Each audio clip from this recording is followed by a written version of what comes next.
عن عائشة رضي الله تعالى عنها قالت تلا رسول الله صلى الله عليه وسلم يا الله نبي أنببو تلالج هو الذي أنزل عليك الكتاب الله قرآنا أوردوان منه آيات محكمات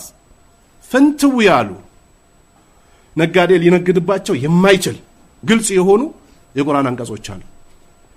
ሁነ ኡሙል ኪታብ አላህ እነዚህ የቁርአኑ እናት ናቸው አለ ሙተሻቢ የሆኑ የቁርአን አንቀጾች ወደ ሙህከሙ ነው የሚመለሱት ወኡኸሩ ሙተሻቢሃት ሌሎች ደግሞ የሚመሳሰሉ አሉ ባውኑ ሰዓት የሚመሳሰሉን እንኳን አይደለም አንድ ሰው በጣም እርግጠኛ የሚሆነው በመንሃጁ ወይ حرام ነው ተብሎ ከተነገረው በኋላ እርግጠኛ የሚሆነው የሚወደው ኡስታዝ ሲጠቀስለት በጣም የሚገርመው አሁን ሙህከምና ሙተሻቢ የሆኑ የቁርአን አንቀጾች ሳይሆን ግራም ያጋባው ሰው እነዚህ እንዳሉ ሆኖ የሱ ሼክ እንደዚህ ብሏል ከተባለ ብቻ ነው ደስተኛ የሚሆነው ይሄ ትልቅ ጥመት ምሳሌ አሁን ነብዩ አለይሂ ሰላቱ ሰላም ለአን አላሁ المصورين ብለዋል ፎቶ ቀጭ በሚያደርጉ ሰዎች የአላህ እርግማን ይወረድባቸው ብለዋል የአላህ ነብይ ኢነ አሸደ الناس عذابا يوم القيامه المصورون አሉ ነብዩ በጣም አዛብ ቅጣት የሚበረታባቸው ሰዎች የቂያማ ቀን ፎቶ የሚያነሱ ሰዎች ናቸው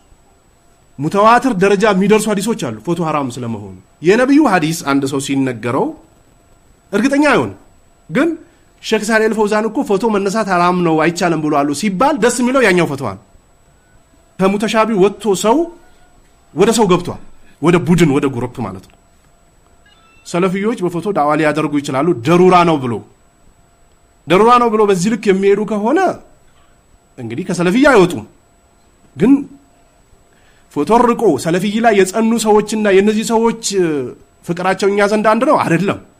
ሰለፊዩ ነው ጠንካራው ነው ከፎቶ የራቁት የተከበሩ ናቸው ለምን ከነብዩ አለይሂ ሰላቱ ሰላም ሐዲስ ወይም ደግሞ ከነብዩ ዛቻ ወጥቷል ተርፈዋል እነዛ ላይ ይፈራላቸዋል ለደሩራም ይበሉ ለምንም ይበሉ እየተዳፈሩት ግን ከሰለፊ ውጭ ናቸው አይባልም ግን አንዱ ይመጣና ፎቶ حرام ነው ሐላል ነው ለማለት ወይንም ደግሞ ይቻላል አይቻልም ለማለት ካንተም ጋር ያለ ሰው እኮ ፎቶ ይነሳል ይላል ምን አገባኝ እኔ ምናልባት የሚነሳው ሰውዬ የነብዩ አለይሂ ሰላቱ ሰላም ሐዲስ አይመለከተኝም አልቀበልም ካል አዎ ከእስልምና ሻንጣውን ጠቅልሎ ይወጣል የነብዩን ቃል የመለሰ ሰው እንኳን ከሰለፊይነት ይቀርና ሐዲሱን ተቀብሎ አዎ حرام ነው ግን ደሩራ ነው ህዝቡ እየከፈረ ነው ፊትለፊት ወተን ዳዋ ካላ አደረግነለት ይጎዳል የሚለውን ይዞ ከሆነ ግን ምን ወደው ግን የተጠነቀቁትን ነው ሰዎች ግን ወደ ቁርአን ወደ ሐዲስ ያመጡታል አያመጡት እንትናም እንደዚህ ያድርጓል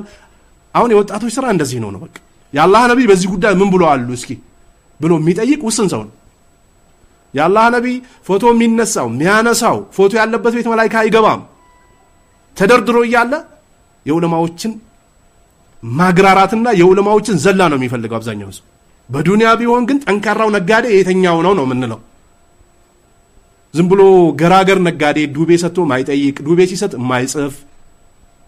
ሱቁን በስነ ስርዓት ጧት ሄዶ ማይከፍት ከሳት ደግሞ በጊዜ ዘግቶ የሚጠፋ ጫት ቤት የሚያዘወትር ነጋዴ አንቀበልም እናስወግደውና ጠንካራው ነጋዴ ነው የምንይዘው ግን ወደ ዲን ሲመጣ ገራገሯን እንቀበላለን ጠንካራዋን እንጥላለን ይሄ ገራገሯን ዝም ብሎ የተገራራቸዋን የሚፈልጉት ሙናፊቆች ናቸው አማ አህለ ሱናዎች ጠንካራ የሆነውን ነው የሚፈልጉት ምናልባት ዑለማዎች ሊያደርጉት ይችላሉ ያደረጉትም አሉ እነሱ እንደ መስአላ ወይም ደግሞ ደሩራ ነው ብሎ አይቶት ነው የሚያደርጉት ግን በፍጹም ፎቶ حرام ነው አልነሳም መነሳትም حرام ነው ፎቶ የሚያነሳ መስጊድ አታስገቡ መድረዛ አታስገቡ ፎቶአችሁን አሳልፋችሁ አትስጡ የሚሉት ወደኛ ደግሞ የተሻለ ውዴታ ያላቸው ሰዎች ናቸው ለምን ያላህ ነብይ የከለከሉትን ነገር ስለራቁ የተዘፈቁትን እናስፈልጣለን ማለት አይደለም ስለዚህ ወኡኸሩ ሙተሻቢሃት ሌሎች የሚመሳሰሉ አሉ فأما الذين في قلوبهم زيغ على الله ቀልባቸው ላይ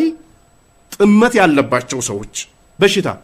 فلما زاغوا أزاغ الله قلوبهم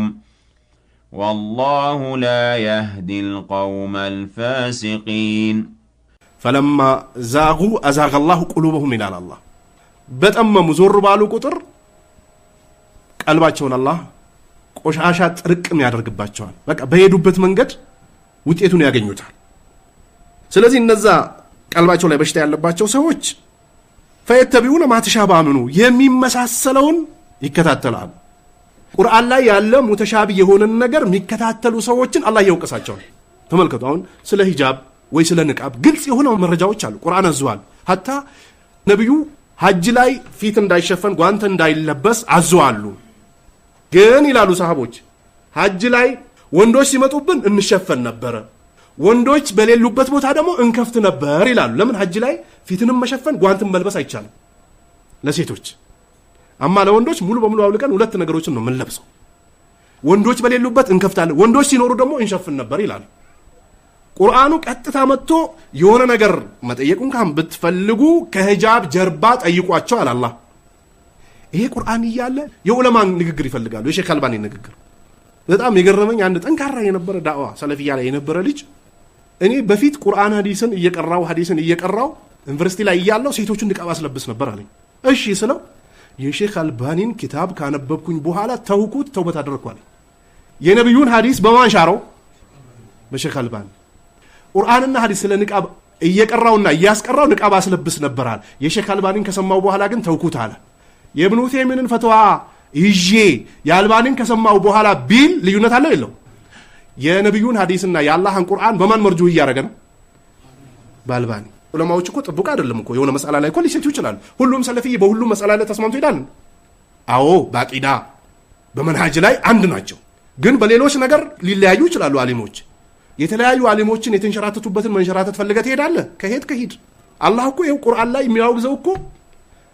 ሙተሻቢ የሆኑ የቁርአን አንቀጾችን የሚከተሉ ሰዎችን ቀልባቸው ላይ ምን አለባቸው እያለ ነው ዘይግ አለባቸው እያለ ነው አማ የዑለማዎችን ፈልጎ መሄዱትስ ምን ባቢል አውላ ነው በዚህ ልክ አቅላቸው በጣም ዝቅ ያለ የወረደ ሰዎች አሉ ለዚህ ነው ዑለማዎች አልኢልሙ ቃል አላሁ ወቃል ረሱሉሁ ወቃል ሰሃባ ያሉት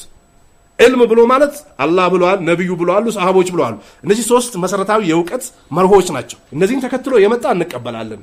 የተቃረነ ግን ቮይድ ይደረጋል አሉ ረድም ይደረግበታል አሉ ከሳተ ስለዚህ የፈለገ የሰለፊያ ዓለም ቢሆን በሳተው ነገር አንቀበለው